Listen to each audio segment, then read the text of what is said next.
అంటే ఇన్ని రోజులు నువ్వు మహా అయితే బయటికి వెళ్లి తాగొచ్చేవాడివి, ఏమీ పట్టించుకోకుండా నీ మానాన నువ్వు ఉండేవాడివి. కానీ ఇప్పుడలా కాదు కదా. బయటికి వెళ్లి ఊళ్ళో సమస్యలన్నీ తెచ్చి నీ నెత్తిన పెట్టుకుంటున్నావు.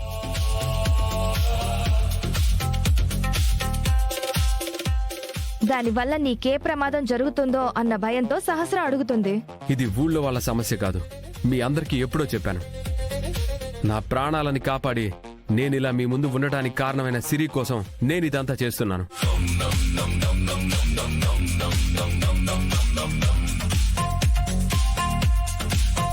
బావా, ఇప్పుడు దాని సమస్యలన్నీ నీ మీద వేసుకుని నువ్వు కొత్త సమస్యలు తెచ్చుకోవాల్సిన అవసరం ఏమీ లేదు. అవునరా, అవసరమైతే పోలీసులకి ఈ కేసు విషయంలో ఎంతైనా డబ్బిద్దాం. పోనీ అలా కూడా పనవ్వకపోతే ఏసీపీ గారితోనో ఐజీ గారితోనో నేను మాట్లాడతాను. ఈ కేసుని వాళ్ళు చూసుకుంటారు.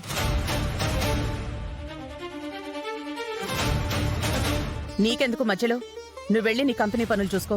అతయ్య, నేనేం చేయాలో నాకు చెప్పద్దు. నేనేం చేస్తున్నానో కూడా నాకు తెలుసు. అది కాదు విహారీ, నీ మంచి కోసమే కదా మేమందరం చెప్పేది. మీరు నా మంచి గురించి ఆలోచించే వాళ్ళైతే మంచి పని చేయొద్దని చెప్పడం ఇది కరెక్టేనా అతయ్య?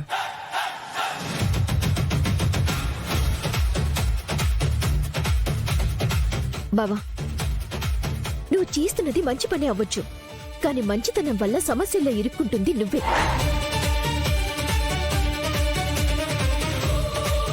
మన అదృష్టం బాగుంది కాబట్టి ఈ కేసు నుంచి నువ్వు బయటపడ్డావు.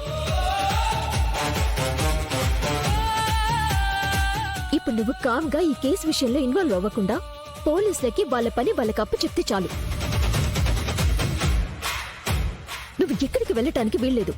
శాస్త్ర, ఎప్పటికైనా నిజం నిజాయితీలకు గెలుస్తాయి. నేను ఏ తప్పు చేయలేదనేది నిజం, అందుకే న్యాయం గెలిచింది. ఎనివే, జాలిపడైతే నేను ఈ సిరి కేసుని టేకప్ చేయలేదు. కృతజ్ఞతా భావంతో సిరికి, సిరి కొడుక్కి న్యాయం జరగాలనే నేను వాళ్ళ వైపు నిలబడ్డాను.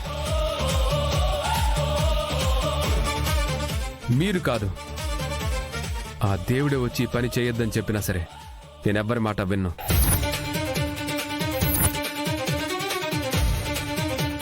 ఎందుకంటే మనకి సహాయం చేసిన వాళ్ళకి తిరిగి సహాయం చేయాల్సిన సమయం వచ్చినప్పుడు వెనక ముందు ఆలోచించకుండా.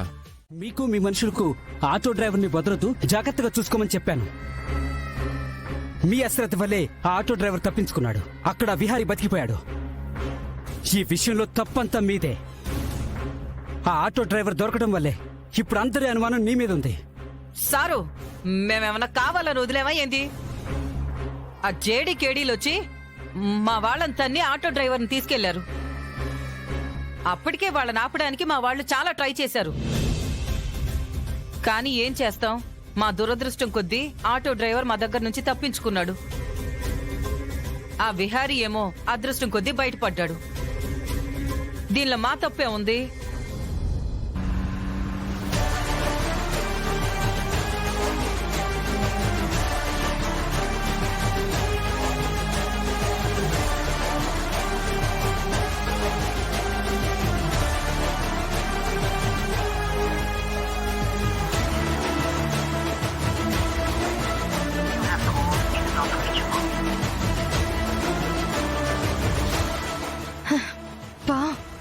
ఈ ఫోన్ కలవదేంటి?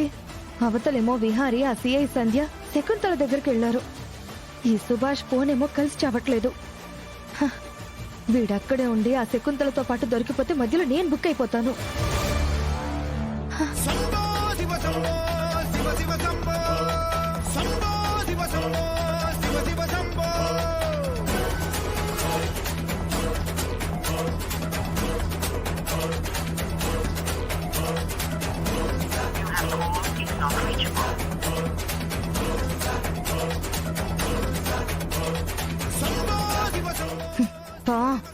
ఎన్నిసార్లు ఫోన్ చేసినా ఫోన్ కలవట్లేదు.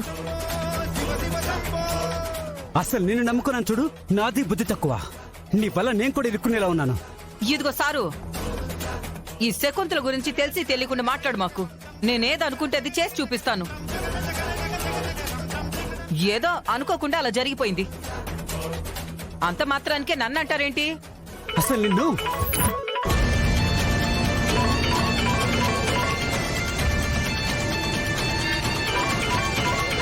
ఒక్క నిమిషం. హలో, ఏ సుభాష్, నీ ఫోన్ కలవదేంటి? క్రిష్, నీకింతకు ముందే చెప్పాను కదా, ఈ దేవుడు చాలా పవర్ఫుల్. మా నాన్నని జైల్లో పెట్టగానే ఈ దేవుడికే మా నాన్నని ఎలాగైనా కాపాడి బయటకు తీసుకురమ్మని దండం పెట్టుకున్నాను. ఈ దేవుడే మా నాన్నని కాపాడి బయటకు తీసుకొచ్చాడు. అలాగే ఇప్పుడు నువ్వు మీ అమ్మ విషయంలో ఈ దేవుడికి దండం పెట్టుకో. ఖచ్చితంగా ఏంజెల్ అంటే ఎక్కడున్నా సరే కాపాడి మనందరికీ కనబడేలా చేస్తాడు. సిరి, ఈయన మింటి దేవుడు కదా, అందుకే దండం పెట్టుకున్నా ఏం మొక్కుకున్నా ఆ పనులన్నీ అయిపోతున్నాయి. కానీ నేను దండం పెట్టుకుంటున్నా కూడా ఆయన నన్ను కరుణించట్లేదు. తప్పు క్రిష్, అలా అనకూడదు. లేదు సిరి, ఇంత ముందు కూడా మా అమ్మ కిడ్నాప్ అయినప్పుడు మా అమ్మని కాపాడమని దండం పెట్టుకున్నాను, కానీ మా అమ్మని కాపాడలేదు కదా. లేదు క్రిష్, ఈ దేవుడు చాలా పవర్ఫుల్ గాడ్. నాకు తెలుసు, ఏంజెల్ ఆంటీని కాపాడుతారు. స్వామికి దండం పెట్టుకో.